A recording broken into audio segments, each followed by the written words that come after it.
This is the third lecture on studies in fiction, literature 401.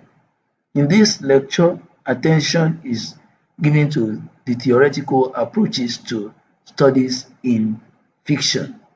Therefore, by the end of this lecture, you are expected to be able to identify different approaches to studies in fiction, to explain formalism as one of the approaches to studies in fiction, as well as list and explain the key concepts and principles of formalism as one of the approaches to studies in fiction.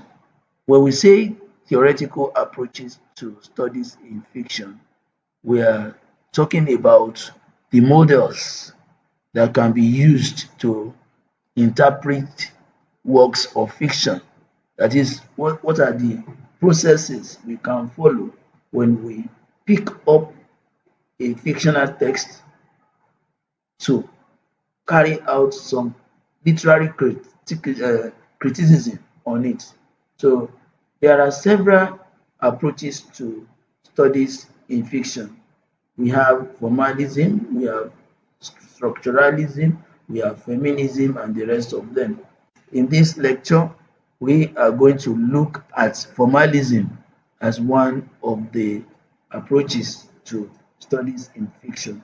So when we talk about formalism, we are talking about an approach that emerged or came up around the mid 28th century, where some individuals came up with an idea that analyzing a text should not be based on other issues that are external to the text.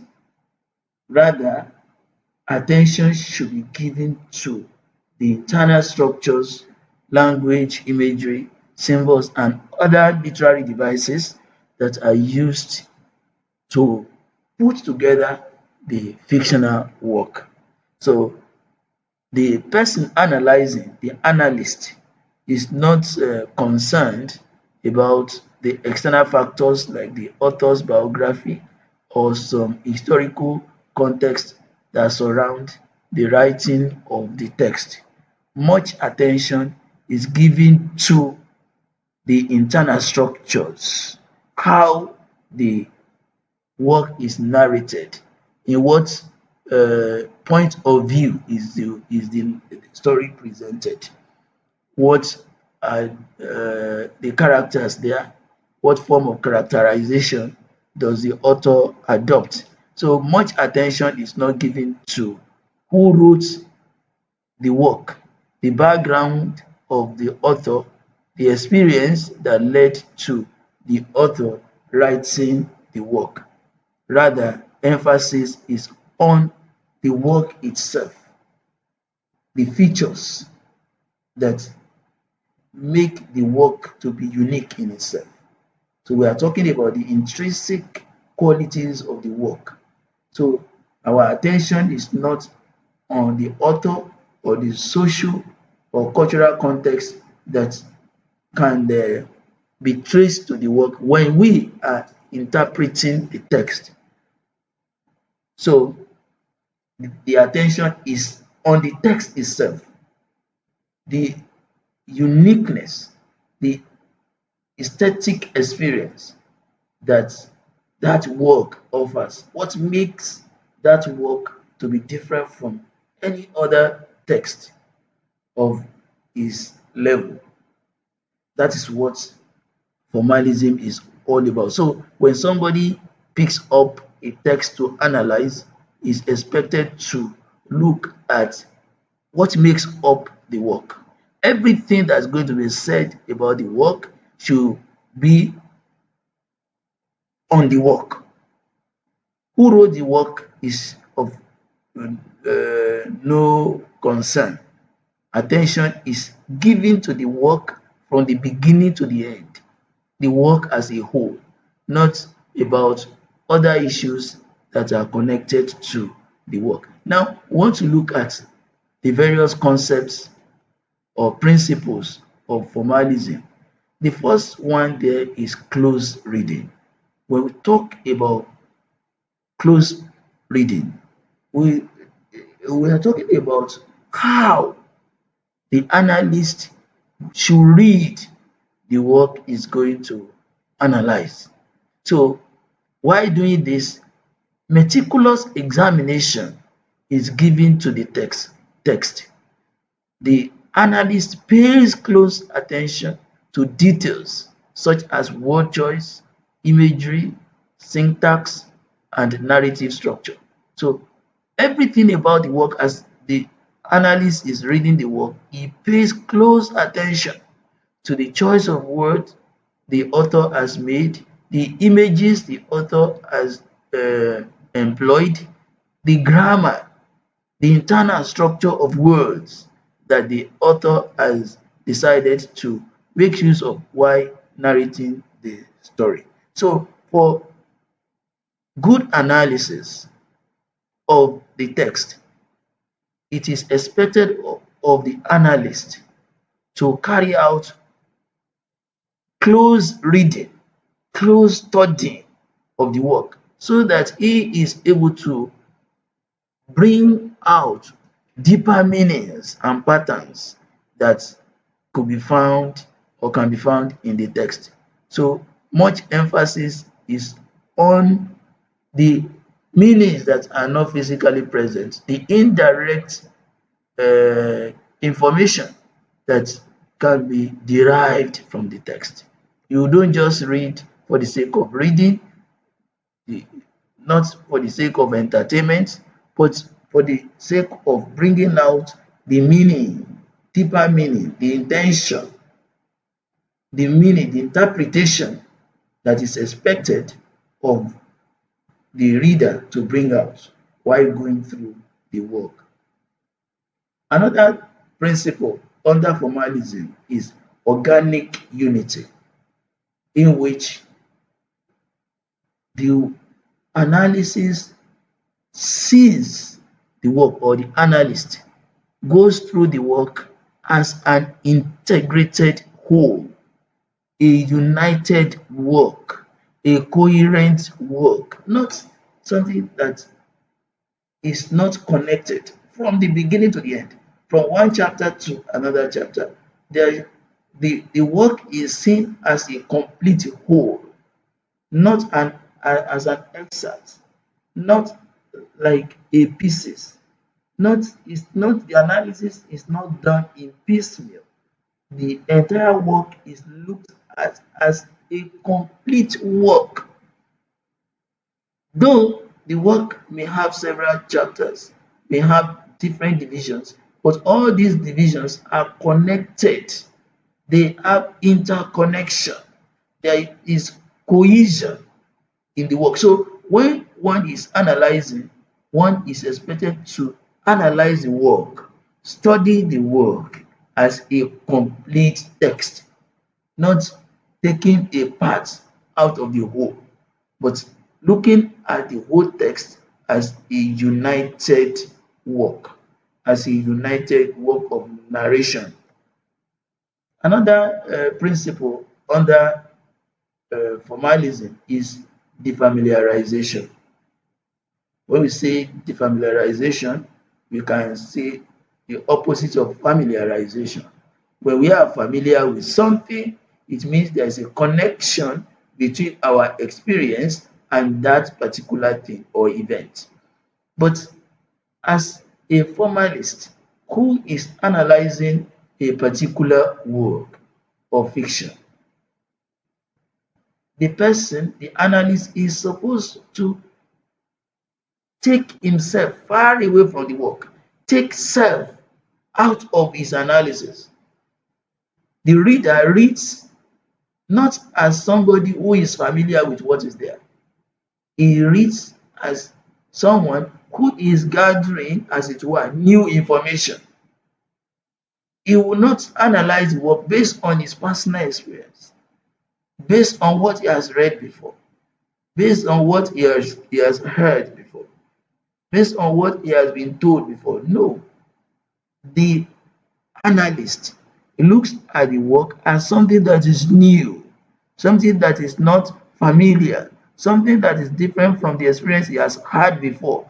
That's what will make the results or the findings that will come out of such analysis to be objective, to be free of biases.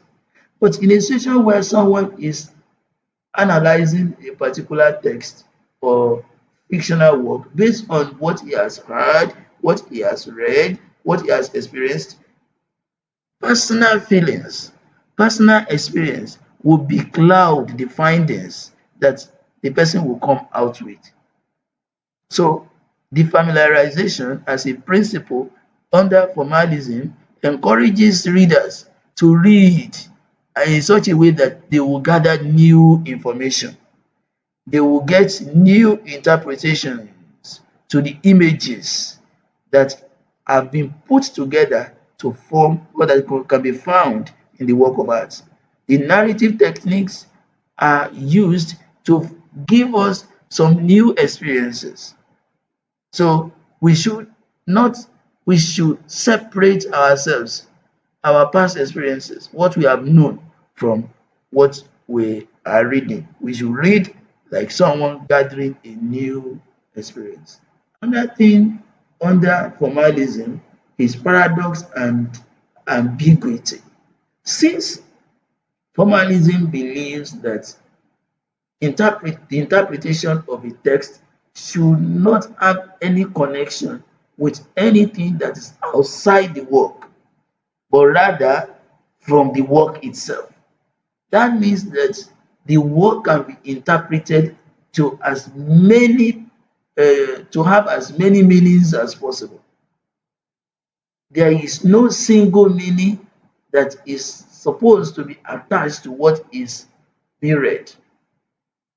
Every reader interprets what he has read based on what he has read. So there is openness, there is opportunity for multiple interpretations.